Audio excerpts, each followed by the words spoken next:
एक अधूरी क्लास हमेशा अधूरी जानकारी देती है, इसलिए क्लास को अंत तक देखें। सभी को नमस्कार, मैं Hemlata Verma HC square Hemlata coaching classes में आप सभी का स्वागत करती हूँ। लास्ट क्लास में हमने सीखा था कि कार्बन क्या होते हैं और जो कार्बन से बने कंपाउंड्स होते हैं वह क्या होते हैं। वे ऑर्गेनिक कंपाउंड्स होते हैं, हिंदी में हम उन्हें कार्बनिक यौगिक कहते हैं। और वह कितने कम अमाउंट में हमारे अर्थ पर पाए जाते हैं, फिर भी हमारी लाइफ में कितने मैटर करते हैं, उनकी कितनी सारी प्रॉपर्टीज़ होती हैं। यूपीएससी सिस्टम बना और उसकी हिस्ट्री क्या थी, उसकी नीड क्या थी, उस सभी को हमने अच्छे से जाना था। और आज की क्लास में हम IUPAC सीखने के लिए जो कुछ बेसिक इन्फॉर्मेशन है जो पहले आनी चाहिए, उसी के बाद में हम IUPAC सीख सकते हैं, उसको हम आज पढ़ेंगे। तो हमारा जो टॉपिक है वह क्या है? वैलेंसी ऑफ कार्बन, कार्बन की संयोजकता। The atomic number of carbon is 6। आप कहेंगे यस, हम जानते हैं, हमने 9th क्लास में पढ़ा था, लास्ट क्लास में भी डिस्कस हुआ था। इट्स इलेक्ट्रॉनिक कॉन्फ़िगरेशन इज 2,4, भी हमने 9th क्लास में सीखा था। There are 4 electrons in outer most shell, ये हैं जो हमारे लास्ट का जो शेल है उसमें कितने इलेक्ट्रॉन्स हैं? 4 इलेक्ट्रॉन्स हैं। सो वैलेंसी ऑफ कार्बन इज 4। तो आपने देखा कि जो हमारे आउटर मोस्ट शेल के अंदर 4 कार्बन्स हैं वही क्या है? उसकी वैलेंसी होती है। लेकिन अगर हम किसी और की वैलेंसी की बात करें, क्योंकि सिर्फ इतना ही नहीं है, IUPAC सीखने के लिए सिर्फ आपको कार्बन की वैलेंसी का नहीं पता होना चाहिए, और जो एलिमेंट्स हैं उनकी वैलेंसी का भी पता होना चाहिए, क्योंकि हम ऑर्गेनिक कंपाउंड्स के बारे में IUPAC नेम लिखते हैं। तो वहाँ पर जो कंपाउंड्स में और भी तो एलिमेंट्स आएंगे। तो आपको याद रखना है कि अगर लास्ट क्लास के अंदर, लास्ट शेल के अंदर 4 से ज़्यादा इलेक्ट्रॉन्स होते हैं तो आपको उसे 8 में से माइनस करके लिखना है। जो वैलेंसी होगी वो 8 में से माइनस करके आएगी अगर वह 4 से ज़्यादा होगी। क्या होगी? ग्रेटर देन 4 होगी। जैसे कि यहाँ अगर ये जो एटॉमिक नंबर है वह 7 होता तो हम क्या भरते? 2,5। और उस कंडीशन के अंदर हम क्या लिखते? हम वैलेंसी 5 नहीं कहते, हम पहले 8 में से 5 को माइनस करते और हम लिखते 8 - 5 = 3। तो उस समय वहाँ पे जो वैलेंसी होती वो 7 होती। हिंदी में देखते हैं। कार्बन की परमाणु संख्या 6 है। इसका इलेक्ट्रॉनिक विन्यास 2,4 है। इलेक्ट्रॉनिक विन्यास यानी कि इलेक्ट्रॉनिक कॉन्फ़िगरेशन। इसकी बाह्यतम कक्षा या कोश में 4 इलेक्ट्रॉन होते हैं, इसलिए इसकी संयोजकता 4 है। तो ये तो आपने अच्छे से समझ लिया, 9th क्लास में हम ऑलरेडी पढ़ चुके हैं। तो हम इसे दोबारा क्यों पढ़ा रहे हैं? इसे दोबारा पढ़ाने का एक रीज़न है और उसी की वजह से इसे डिस्कस किया गया है। देखते हैं कि वह क्या है। इसका जो एटॉमिक नंबर होता है वह 6 होता है, और जब हम उसका इलेक्ट्रॉनिक विन्यास करते हैं यानी कि हम उसे शेल्स में भरते हैं तो हम उसे 2,4 भरते हैं। हमने उसे 2,4 ही क्यों भरा है? तो आपको याद होगा कि रूल क्या कहता है? 2n²। 2n² के अकॉर्डिंग हमें अपने शेल भरने होते हैं, जहां हमें n की वैल्यू को 1, 2, 3 और 4 लिखना होता है। और उसके अकॉर्डिंग अगर हम वैल्यू n = 1 रखते हैं तो जो हमारा 2n² की वैल्यू है वो 2 आती है, और अगर 2 लिखते हैं तो 8 आती है, 3 लिखते हैं तो 18 आती है, और 4 लिखते हैं तो 32 आती है। ठीक, तो अब हमें क्या करना होता है कि हमेशा हमें 2, 8, 18 या 32 की फॉर्म में ही भरना होता है। यदि हमारे पास 2 ही इलेक्ट्रॉन्स हैं तो हम 2 ही भरेंगे, उससे ज़्यादा है तो हम नेक्स्ट वाली में 8 तक भरेंगे, और ज़्यादा है तो हम 18 तक भरेंगे। लेकिन भरेंगे इन्हीं में से। ये ज़रूरी नहीं है कि आपको 18 मिल जाए, हो सकता है नेक्स्ट टाइम फिर से 2 या 8 भी भर सकते हैं। लेकिन जो भरने का तरीका है या मेथड है वो 2, 8, 18 या 32 की फॉर्म में ही होता है। और आपको पता चल गया कि ये क्या है? लास्ट में लिखा हुआ है, यानी कि यही क्या है? हमारी आउटर मोस्ट शेल है। इसे हिंदी में क्या कहते हैं? हिंदी में हम इसे बाह्यतम कोश कहते हैं। तो हमारी जो बैलेंसी होती है, किसी भी एलिमेंट की जो बैलेंसी होती है या संयोजकता होती है, वो आउटर मोस्ट शेल के अंदर जो इलेक्ट्रॉनों की संख्या होती है या जितने इलेक्ट्रॉन्स होते हैं वही हमारी बैलेंसी होती है। और अगर ये 5 से ज़्यादा हो, जैसे कि मैंने अभी आपको बताया था कि अगर ये 5 से ज़्यादा हो, जैसे कि यहाँ पे जो इलेक्ट्रॉन्स हैं वो 2 कॉमा और फिर 5, 6 या 7 या 8 फिल होते, तो क्या होता? तो हम क्या करते कि यहाँ पर हम बैलेंसी बताने के लिए 8 में से 5 को माइनस करके कहते 3 है, 8 में से 6 को माइनस करके कहते 2 है, 8 में से 7 को माइनस करके कहते कि वह 1 है, और 8 में से 8 को माइनस करके कहते कि वह तो 0 है। क्या है? ये जो संयोजकता या बैलेंसी है वह 0 है। ठीक है। और अब हमने इसको क्यों भरा है? ये जो हमें 4 जो इलेक्ट्रॉन्स हैं, हमें क्या करना होता है? हमें तो अपनी जो शेल है उसे फिल करना होता है, पूरा का पूरा भरकर रखना होता है, खाली नहीं छोड़ना होता है। तो अब हमने देखा होने चाहिए थे 8, लेकिन रह गए हैं 4। तो या तो ये किसी को दे दे या किसी से ले ले। अगर ये अपने 4 किसी को दे दे तो भी हमारी जो ये वाली है ये पूरी हो जाएगी, ये क्योंकि ये तो अधूरी है। और अगर इसे कोई 4 दे दे तो इसके पास भी 8 हो जाएंगे। चलिए दोनों ही कंडीशंस को देखते हैं। और उससे पहले मैं आपके लिए ये एक पिक्चर ड्रॉ कर देती हूँ। ये जो है कुछ इस तरह से, ये हमारा कार्बन का न्यूक्लियस है। और न्यूक्लियस के अंदर क्या होते हैं? न्यूट्रॉन्स और प्रोटॉन्स होते हैं। और ये हमारा क्या है? के शेल है। और ये हमारा एल शेल है। तो जो हमारे के शेल है उसमें 2 इलेक्ट्रॉन्स हैं, तो हमने 2 डॉट से उसे बता दिया है। और एल में 4 हैं, तो हम कहीं पर भी अपने 4 इलेक्ट्रॉन्स को वहाँ पर शो कर सकते हैं।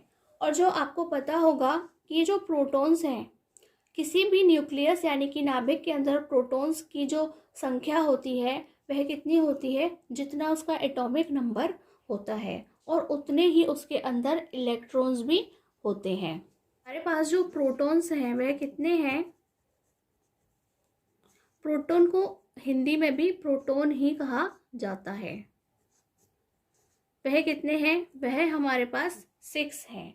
तो यहाँ पे जो 2 कंडीशंस हैं कि या तो ये 4 इलेक्ट्रॉन्स ले ले या अपने 4 इलेक्ट्रॉन्स किसी को दे दे, जिससे जो शेल है वो अधूरा नहीं रहे, जो कोश है वो खाली नहीं बचे। तो 2 कंडीशंस बनते हैं।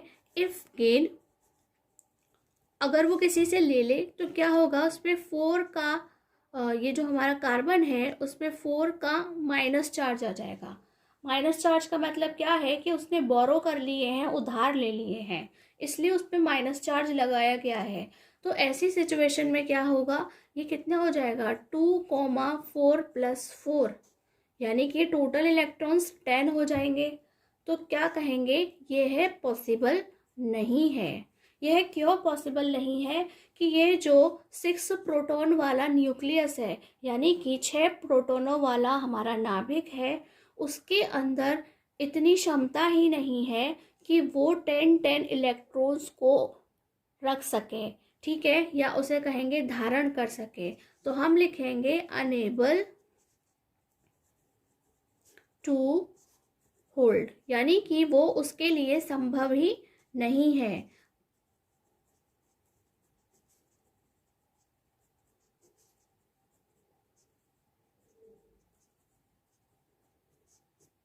और ठीक है, वह नहीं ले सकता तो दे तो सकता है। तो अब हम चेक करते हैं कि वह दे सकता है या नहीं। इफ लूज, अगर वो लूज कर दे तो क्या होगा? कार्बन के ऊपर 4+ का चार्ज आ जाएगा। क्या आ जाएगा? 4+ का चार्ज आ जाएगा। इसका मतलब क्या है कि उसने अपने किसी और को दे दिए हैं। अब यहाँ पे क्या होगा? अगर वो दे देता है तो पहले क्या थे? पहले तो वह 2,4 थे, लेकिन देने की वजह से क्या हुआ? 4 तो माइनस हो गए, अब बचे कितने? 2,0। तो अब भी क्या है? हम कहेंगे कि यह पॉसिबल नहीं है।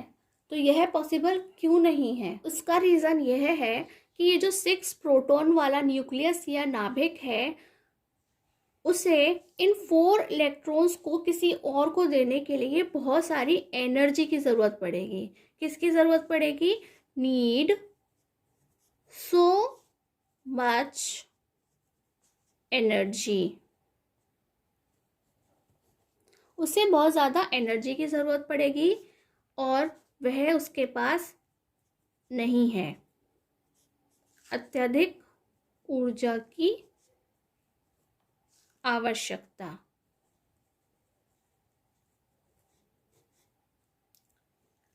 तो हमने देखा कि ना तो वह किसी को दे सकता है और ना ही वह किसी से ले सकता है। तो इस समस्या का समाधान कैसे किया जाता है? इस समस्या के समाधान को कहा जाता है शेयरिंग ऑफ इलेक्ट्रॉन्स, यानी कि हिंदी में हम कहते हैं इलेक्ट्रॉनों की साझेदारी। तो ये जो इलेक्ट्रॉन्स की साझेदारी है वह किस तरह से होती है, हम आपको एग्जाम्पल के थ्रू करके बताते हैं। तो ये मैंने ले लिया है हमारा एग्जाम्पल 1। ये है हाइड्रोजन गैस H2, सभी जानते हैं। उसका एक मॉलिक्यूल ले लिया है, यानी कि 1 मॉलिक्यूल गैस ली है। मॉलिक्यूल को हिंदी में हम क्या कहते हैं? अणु। और मॉलिक्यूल कैसे बनते हैं? वह एक से ज़्यादा एटम्स को मिलाकर बनते हैं, तो आप देख रहे हैं, या फिर एक से ज़्यादा एलिमेंट्स को मिलाकर बनते हैं, वह क्या होते हैं? वह मॉलिक्यूल होते हैं। तो यह हमने लिख दिया है हमारा H2। तो हम इस H को क्या करेंगे? टुकड़ों में लिखेंगे। इन दोनों को मैंने अलग अलग करके लिख दिया।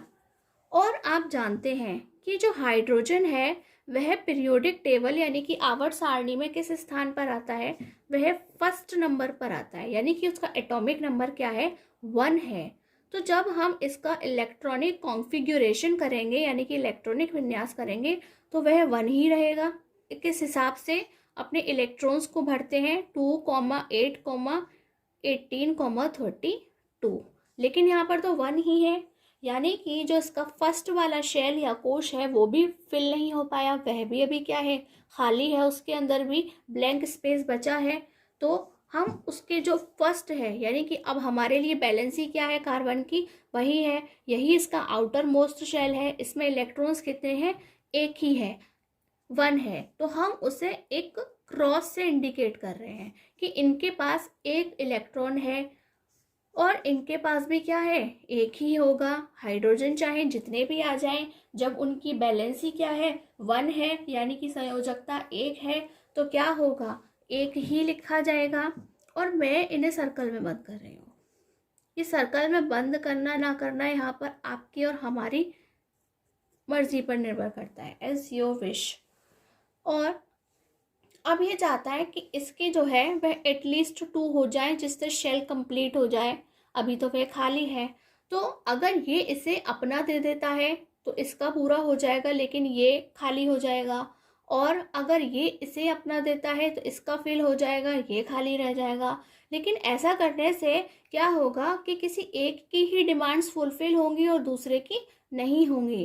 तो वह क्या करेंगे? वह मिलजुल कर साथ में रहेंगे। क्या करेंगे? वह मिलजुल कर साथ में रहेंगे। जैसे कि आपने बचपन में सीखा था शेयरिंग इज केयरिंग, तो वह भी क्या करेंगे? बचपन में सीखी हुई इस आदत की तरह शेयरिंग करेंगे और एक साथ मिलजुल कर रहेंगे और अपने अपने इलेक्ट्रॉन्स, यानी कि दोनों ही अपने अपने इलेक्ट्रॉन्स को एक दूसरे के साथ में शेयर कर लेंगे। कैसे शेयर करेंगे? इस तरह से।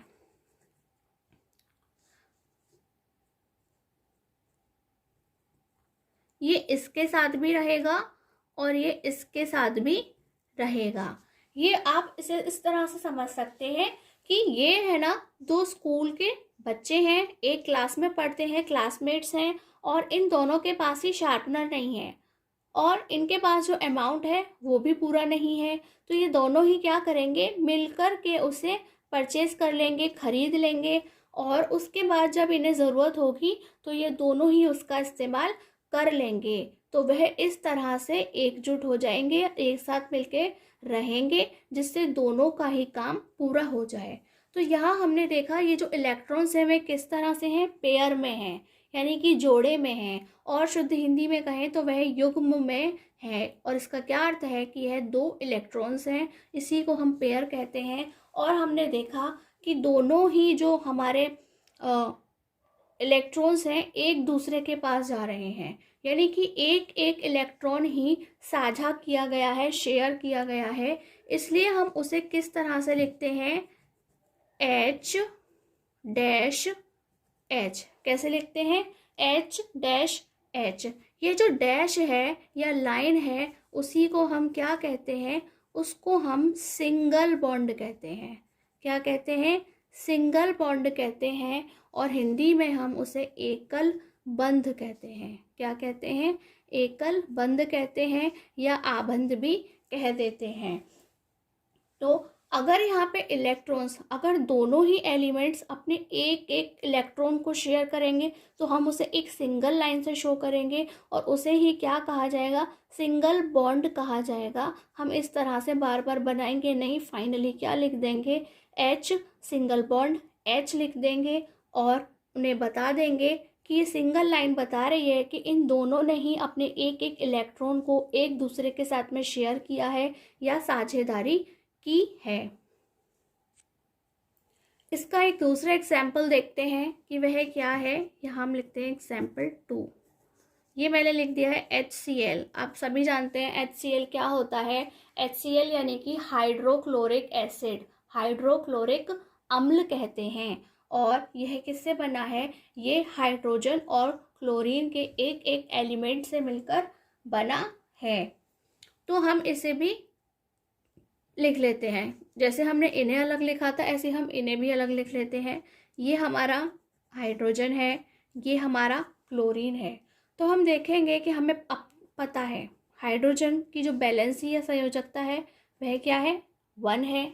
और Cl जो है वह पीरियोडिक टेबल में किस नंबर पर आता है, यानी कि उसका एटॉमिक नंबर क्या है, तो आप कहेंगे कि वह 17 है। तो हम उसे किस तरह से अपने शेल्स में बांटेंगे, तो उसके लिए हमें क्या करना पड़ेगा, इलेक्ट्रॉनिक कॉन्फ़िगरेशन करना पड़ेगा, यानी कि इलेक्ट्रॉनिक विन्यास निकालना होगा। तो वह होगा 2, फिर हम 8 भर सकते थे, फिर कितने बचे, 2 और 8 10, और हमारे पास 17 है, यानी कि इसके आउटर मोस्ट शेल में कितने बचे, 7 बचे। तो हमारे जो भी आउटर मोस्ट शेल के अंदर इलेक्ट्रॉन्स बचेंगे उन्हें ही यहाँ पर हमें इंडिकेट करना होता है।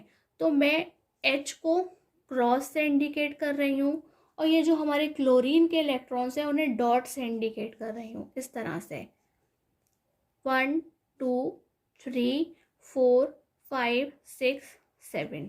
तो आपको देखना है कि एक दूसरे को किस तरह से शेयरिंग करेंगे और अपनी अपनी ज़रूरतों को पूरा करेंगे या उनकी जो भी डिमांड है उसको फुलफ़िल करेंगे। तो हम इसे किस तरह से लिखते हैं, इस तरह से, ये वाला क्रॉस और ये वाला डॉट एक साथ लिख दीजिए और फिर यहाँ पे ये जो क्लोरीन के बचे हुए इलेक्ट्रॉन्स हैं उन्हें बना दीजिए और इस तरह से सर्कल बनाइए।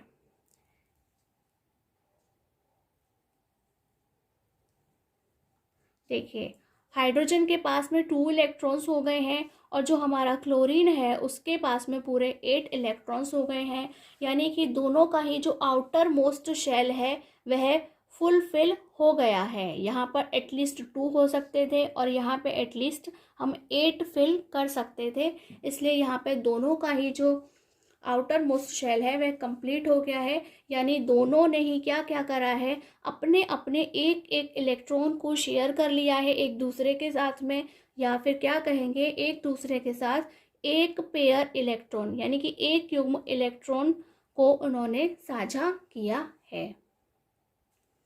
और साझा करने के बाद हम उसे कैसे लिखेंगे, हम उसे क्या लिख सकते हैं, H सिंगल बॉन्ड Cl। क्या लिख सकते हैं, H सिंगल बॉन्ड Cl। तो सिंगल बॉन्ड क्यों लगाएंगे, क्योंकि उन्होंने एक पेयर 1 पेयर इलेक्ट्रॉन या एक युग्म इलेक्ट्रॉन को साझा किया है, अपने एक एक इलेक्ट्रॉन को ही एक दूसरे के साथ बांटा है, इसलिए हम एक सिंगल लाइन का बनाएंगे और उसे ही क्या कहेंगे, सिंगल बॉन्ड कहेंगे।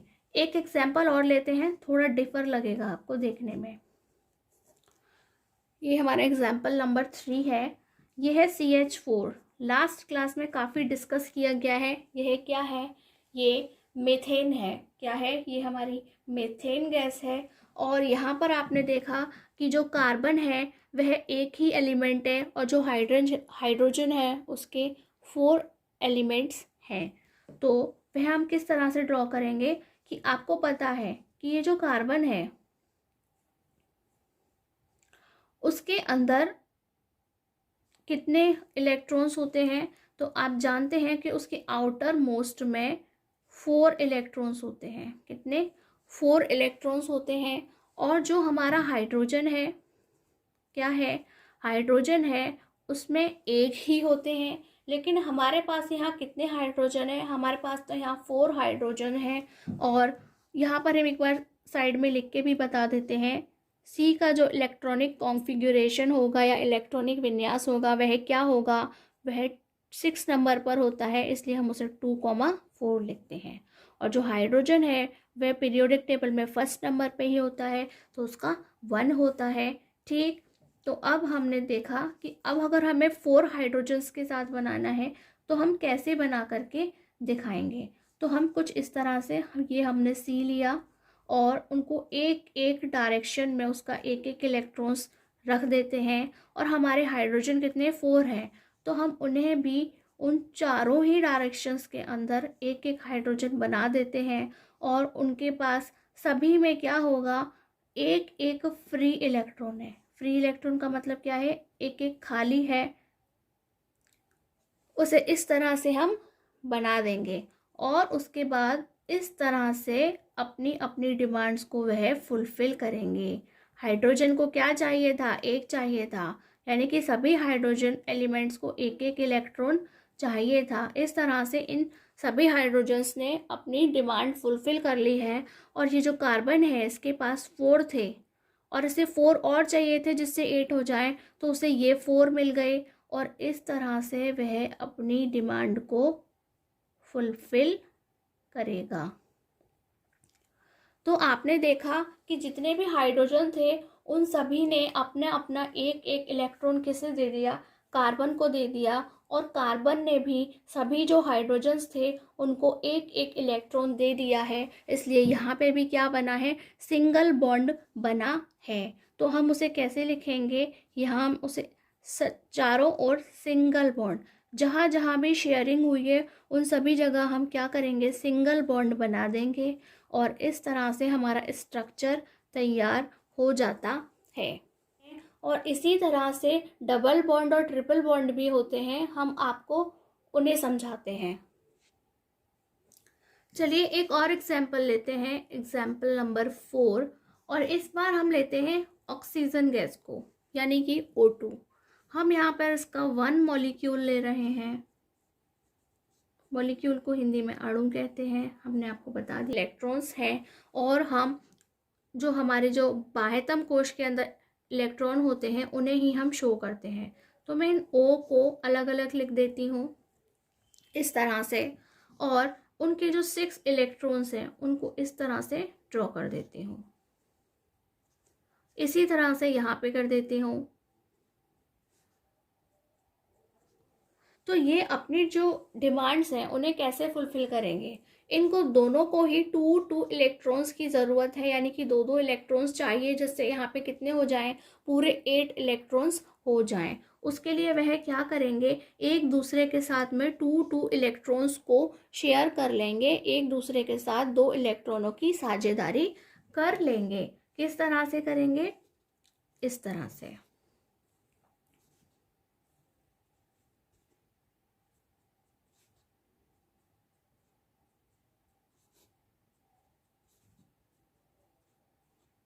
हम उन्हें कुछ इस तरह से ड्रॉ करेंगे। ठीक है, इसके 8 इलेक्ट्रॉन्स फिल हो गए और ये इस तरह से यहाँ पे भी हमारे 8 इलेक्ट्रॉन्स फिल हो गए। तो आपने यहाँ पे देखा कि इस बार जो शेयरिंग हुई है वो 2 पेयर्स की शेयरिंग हुई है। 2 पेयर्स एक दूसरे के साथ में शेयर किए गए हैं। इन्हें ही हम क्या कहते हैं?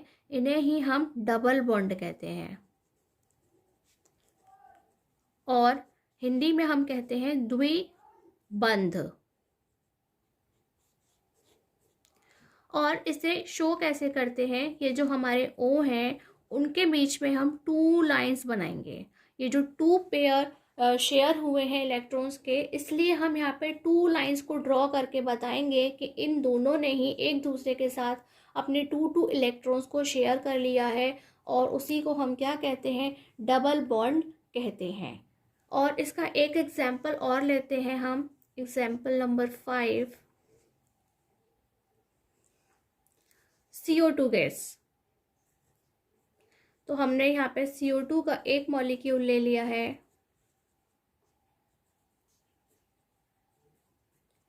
और हम उसे किस तरह से लिखेंगे, तो देखा आपने कि यहाँ पे ऑक्सीजन 2 है, यानी कि वो है 2 है, और C एक ही है, तो हम उसे इस तरह से लिख लेते हैं।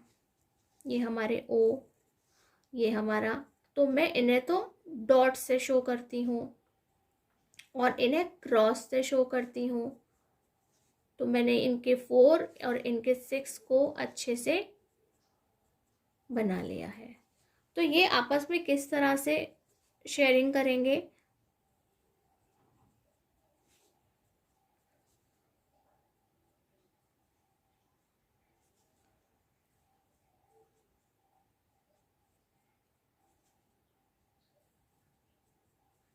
ये देखिए।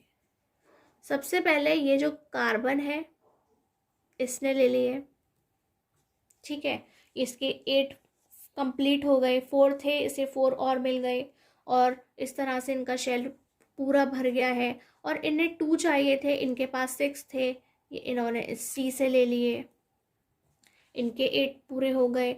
और ये वाला भी जो था उसे भी 2 चाहिए थे, वो भी C से ले लिए। तो इस तरह से एक नहीं, दो दो बार 2 इलेक्ट्रॉन्स पेयर को हमने शेयर किया है। तो हमारा बिल्कुल हम ऐसे ही लिखेंगे, O, C और O।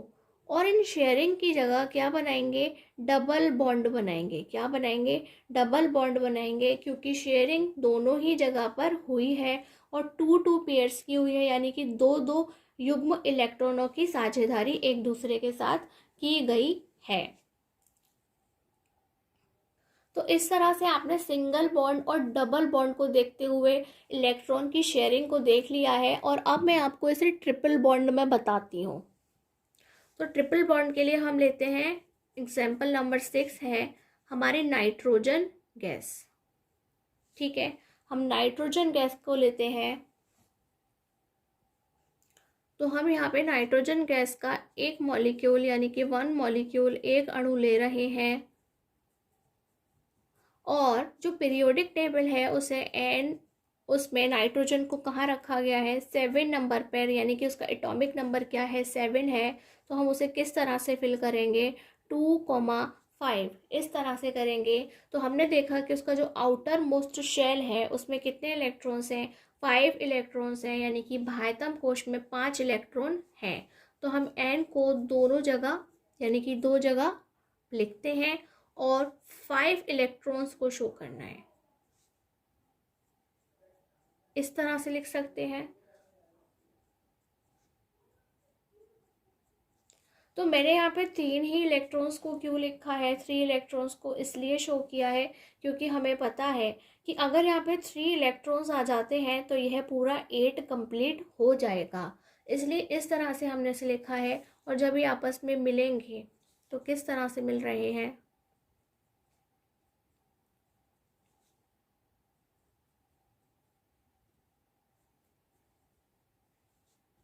इस तरह से।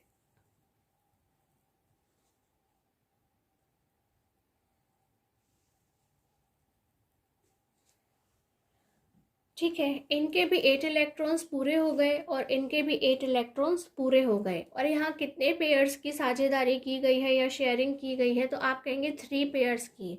और जब 3 पेयर्स की साझेदारी की जाएगी या शेयरिंग की जाएगी तो हम उसे 3 लाइन्स से शो करेंगे।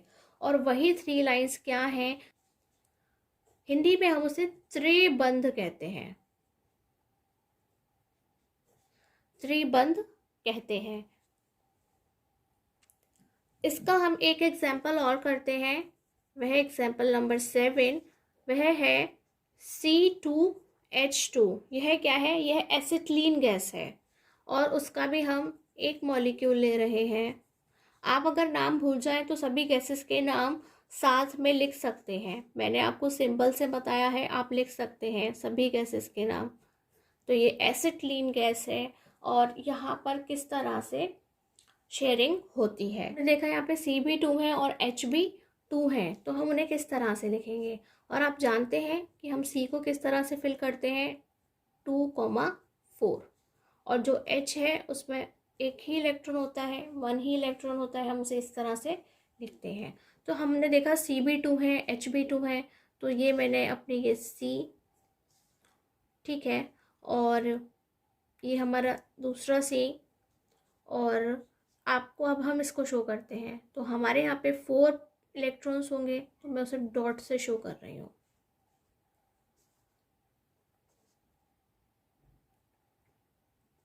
और जो हमारा हाइड्रोजन है हम उसे यहाँ ऊपर लिख देते हैं और उसके पास भी एक एक इलेक्ट्रॉन है शेयर करने के लिए, ठीक है।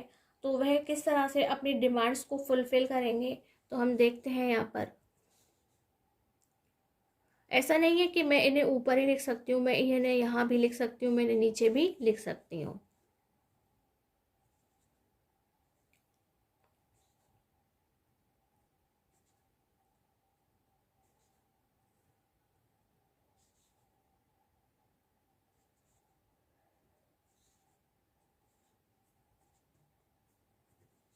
ठीक, तो ये जो हाइड्रोजन है वह अपनी डिमांड को इस तरह से फुलफिल करेगा, ये वाला हाइड्रोजन भी करेगा।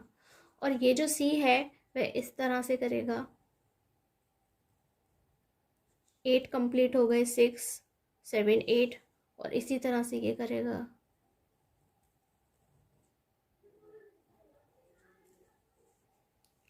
तो उसे हम कैसे लिखेंगे कि हमने देखा यहाँ पे तो 1-1 की शेयरिंग हुई और यहाँ पे किसकी, यहाँ पे 3 पेयर्स की शेयरिंग हुई। तो हम उसे कैसे स्ट्रक्चर बना करके आपको दिखाते हैं कि ये तो हमने लिख दिया हमारा C, इनके बीच में 3 पेयर्स की हुई है, तो हम 3 लाइंस बनाएंगे यानी कि ट्रिपल बॉन्ड। लेकिन ऊपर 1-1 की ही शेयरिंग हुई है, इसलिए हम क्या बनाएंगे, हम सिंगल बॉन्ड बनाएंगे, ठीक है। तो इस तरह से ये हमारा स्ट्रक्चर तैयार हो गया है। तो अभी जो आपने देखा single bond, double bond, triple bond, यानी कि एकल बंध, द्विबंध और त्रिबंध, ये जो तरीके थे वे क्या थे, शेयरिंग ऑफ इलेक्ट्रॉन्स के तरीके थे, यानी कि इलेक्ट्रॉनों की साझेदारी के तरीके थे। तो ये जो पूरा सिस्टम आपने इतनी देर में सीखा, उनको क्या कहा जाता है, उन्हें कोवैलेंट बॉन्ड कहा जाता है, यानी कि हिंदी में उन्हें हम सहसंयोजक बंध या सहसंयोजी आबंध भी कहते हैं। और ये 3 टाइप्स के जो बॉन्ड थे वह उसी के ही टाइप्स होते हैं। तो ये तो हमने आपको एग्जाम्पल के थ्रू पहले बताया है और अब हम थ्योरी पर चलते हैं। यदि हम आपको पहले थ्योरी पढ़ाते तो आपको बिल्कुल भी समझ में नहीं आता, और अब एग्जाम्पल के थ्रू आप इसे बहुत अच्छे से थ्योरी को समझ लेंगे। ये है द कोवैलेंट बॉन्ड, सहसंयोजी आबंध। Such bonds which are formed by the sharing of an electron pair between two atoms are known as covalent bond। तो वह बोल रहे हैं कि क्या है कि ये शेयरिंग ऑफ इलेक्ट्रॉन्स है, किस तरह से, पेयर में, और किनके बीच में, बिटवीन 2 एटम्स। और जब भी 2 एटम्स के बीच में इलेक्ट्रॉन्स को पेयर के साथ में एक दूसरे के साथ में बांटा जाएगा, शेयर किया जाएगा, तो उन्हें हम क्या कहेंगे, कोवैलेंट बॉन्ड्स कहेंगे। हिंदी में कहते हैं 2 परमाणुओं के बीच इलेक्ट्रॉनों के एक युग्म की साझेदारी के द्वारा बनने वाले आबंध सहसंयोजी आबंध कहलाते हैं। तो यह किस तरह की शेयरिंग है, ऐसी नहीं है कि हमने अपना किसी और को दे दिया, दोनों ही ने ही एक दूसरे को अपना अपना दिया है, दोनों ने ही क्या की है, साझेदारी की है, दोनों ने मिलकर अपनी जो डिमांड्स थी उनको फुलफिल किया है, क्योंकि अकेले अकेले वह अपनी डिमांड्स को फुलफिल नहीं कर सकते थे। उसी को हम क्या कह रहे हैं, सहसंयोजी आबंध कह रहे हैं या सहसंयोजक बंध कह रहे हैं। और ये CH4 को हमने ऑलरेडी पीछे बनाना सीख लिया है, तो जब एग्जाम में आएगा तब आपको उस तरह से बना करके दिखाना होगा, और हम आपको पहले से ही दिखा चुके हैं, इसलिए आप वहीं से उसे इसके साथ में बना करके दिखाएंगे। नेक्स्ट है हमारा कोवेलेंट बॉन्ड। उसके टाइप्स हमें बताने हैं, तो वे उन्हें 3 पार्ट्स में डिवाइड कर रहे हैं, सिंगल बॉन्ड, डबल बॉन्ड और ट्रिपल बॉन्ड। उन्हें हिंदी में कहेंगे एकल बंध, द्विबंध और त्रिबंध। एकल बंध का मीनिंग क्या है कि उन्होंने जब एकल बंध को शो कैसे करेंगे, सिंगल बॉन्ड को 1 लाइन से, डबल को 2 लाइन से, ट्रिपल को 3 लाइन से। और इससे क्या पता चलता है, एक लाइन हमें बताती है कि वहाँ पे 1 पेयर इलेक्ट्रॉन यानी कि एक युग्म इलेक्ट्रॉनों की साझेदारी की गई है, और यहाँ पर 2 की गई है, और यहाँ पर 3 की गई है। तो अब हम इन डेफिनेशंस को स्पीड में फास्ट कवर करते हैं, क्योंकि हम ऑलरेडी इन्हें करना सीख चुके हैं। सिंगल बॉन्ड यानी कि एकल बंध, when the atoms share 1 pair of electron each other is called single bond. यानी कि जब दोनों ही एक दूसरे के साथ में एक एक इलेक्ट्रॉन को शेयर करेंगे तो क्या कहलाएगा, सिंगल बॉन्ड कहलाएगा। It is represented by a line between the 2 atoms. और एक एक इलेक्ट्रॉन्स को शेयर करने की वजह से उनके बीच में हम एक लाइन खींच देते हैं। जब परमाणु एक दूसरे के साथ एक युग्म इलेक्ट्रॉनों की साझेदारी करते हैं उन्हें एकल बंध कहा जाता है। तो आपने देखा कि हम एक एक ही इलेक्ट्रॉन को एक दूसरे के साथ में साझा करते हैं। इसे 2 परमाणुओं के बीच एक रेखा द्वारा व्यक्त किया जाता है। रेखा यानी कि लाइन, हम उनके बीच में एक लाइन खींच देते हैं। जैसे मैंने यहाँ पर लिख दिया है H single bond H, Cl single bond Cl, H single bond Cl, और ये हमारा मेथेन का है, और ये हमारा वाटर यानी कि H2O का है। यहाँ पर मैंने एग्जाम्पल सिंपली लिख दिए हैं, और आपको एग्जाम में अगर ये डिटेल में पूछा जाएगा क्वेश्चन, तो आपको जैसे मैंने पीछे बनाकर दिखाए हैं बिल्कुल वैसे ही पहले आप पूरा इस तरह से लिख दें, और उसके बाद एक्सप्लेन करके भी स्ट्रक्चर को ज़रूर दिखाएं कि वह किस तरह से बना है। नेक्स्ट है हमारा डबल बॉन्ड यानी कि द्विबंध। When the atoms share 2 pair of electrons each other is called double bond। यानी कि इस बार जो शेयरिंग है वह 2 पेयर ऑफ इलेक्ट्रॉन्स की हो रही है, और उसे हम किस तरह से शो करेंगे, वहाँ पर हम उनके बीच में 2 लाइंस को ड्रॉ करके शो कर देते हैं। मैं बार बार आपको डिटेल में नहीं बता रही हूँ, क्योंकि ऑलरेडी हम इसे डिटेल में पढ़ चुके हैं। जब परमाणु एक दूसरे के साथ 2 युग्म इलेक्ट्रॉनों की साझेदारी करते हैं द्विबंध कहलाता है। और इस बार हमने 2 पेयर्स यानी कि 2 युग्म इलेक्ट्रॉनों को एक साथ साझा किया है। युग्म यानी कि जोड़ा। इसे 2 परमाणुओं के बीच 2 रेखाओं द्वारा व्यक्त किया जाता है, यानी कि उनके बीच में हम 2 लाइनें खींच के बता देते हैं कि हम दोनों ने ही एक दूसरे से 2 इलेक्ट्रॉन्स को शेयर किया है। जैसे कि ये और ये मैंने आपको करके दिखाया है। ये एथिलीन है। यह क्या है, यह एथिलीन है। इसे आप अपने आप घर पे करके देख सकते हैं, प्रैक्टिस करें, और नहीं आए तो आप कमेंट बॉक्स में पूछ भी सकते हैं। और लास्ट है ट्रिपल बॉन्ड यानी कि त्रिबंध। When the atoms share 3 pair of electrons each other is called triple bond. यानी कि जब हम 3 इलेक्ट्रॉन पेयर्स को शेयर करेंगे तो वहाँ पे क्या बन जाएगा, triple bond. It is represented by 3 lines between the 2 atoms। जब परमाणु एक दूसरे के साथ 3 युग्म इलेक्ट्रॉनों की साझेदारी करते हैं तो क्या बनता है, त्रिबंध कहलाता है। इसे 2 परमाणुओं के बीच 3 रेखाओं द्वारा व्यक्त किया जाता है। जैसे हमने आपको नाइट्रोजन का करके दिखाया था, और ये यहाँ पे एक मिस्टेक हो गई है, ये CH ट्रिपल बॉन्ड क्या लिखा जाएगा, CH लिखा जाएगा। यह क्या थी, यह हमारी एसिटिलीन गैस थी। ठीक है, तो हमने इसे भी करना सीख लिया है। तो कुछ ऐसे एग्जाम्पल्स हैं जो आपके लिए होमवर्क में भी आए हैं, आप उन्हें घर पर प्रैक्टिस करें। और इस तरह से हमने अपना पूरा कोवेलेंट बॉन्ड को कंप्लीट कर लिया है। और अब आपको यह भी पता चल गया है कि जो वैलेंसी है कार्बन की, वह हमने दोबारा से क्यों निकाली थी। हमने इसीलिए निकाली थी कि हमने देखा कि वहाँ पर हम कुछ भी नहीं कर पा रहे हैं, ना तो इलेक्ट्रॉन्स को दे पा रहे हैं ना ले पा रहे हैं। ठीक है, इसलिए हमने वहाँ पर देखा कि हम शेयरिंग ऑफ इलेक्ट्रॉन्स करके इस प्रॉब्लम को सॉल्व कर सकते हैं। आज की ये क्लास आपको कैसी लगी हमें कमेंट बॉक्स में ज़रूर बताएं। और ये क्लास आपको पसंद आई हो तो प्लीज़ इसे लाइक करें, शेयर करें और चैनल को सब्सक्राइब करें। आज की क्लास में बस इतना ही। नमस्कार, धन्यवाद।